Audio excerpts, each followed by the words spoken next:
బంగ్లాదేశ్తో team India రెండో test శుక్రవారం నుంచి మొదలు కాబోతుంది. ఇప్పటికే ప్రాక్టీస్లో బిజీగా ఉన్న భారత్ 2-0తో సిరీస్ కైవసం చేసుకోవడమే లక్ష్యంగా పెట్టుకుంది. కాన్పూర్ పిచ్ స్పిన్నర్లకే అనుకూలించనున్న నేపథ్యంలో రవిచంద్రన్ అశ్విన్ మరోసారి తన మ్యాజిక్ చూపిస్తాడన్న అంచనాలు మొదలయ్యాయి.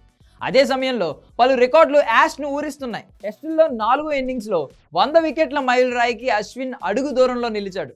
ప్రస్తుతం 99 వికెట్లు తీసిన ఈ సీనియర్ స్పిన్నర్ మరో వికెట్ పడగొడితే 4వ ఇన్నింగ్స్లో 100 వికెట్లు తీసిన తొలి భారత బౌలర్గా చరిత్ర సృష్టిస్తాడు.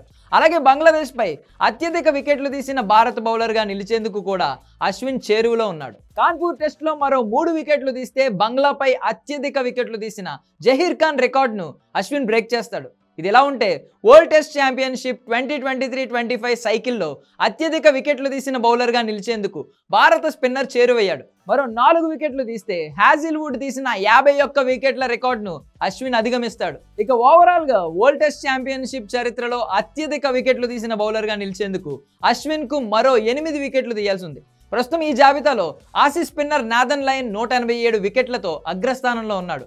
కాగా టెస్టుల్లో అత్యధిక సార్లు 5 వికెట్లు తీసిన బౌలర్గా నిలిచేందుకు కూడా అశ్విన్ చేరువలో ఉన్నాడు. ఇక ఆసీస్ స్పిన్నర్ నాథన్ లయన్ను 530 వికెట్ల రికార్డును అధిగమించేందుకు అశ్విన్ 9 వికెట్ల దూరంలో నిలిచాడు. కాన్పూర్ పిచ్పై అశ్విన్ ఈ 6 కొన్ని రికార్డులైనా సాధిస్తాడని అంచనా వేస్తున్నారు.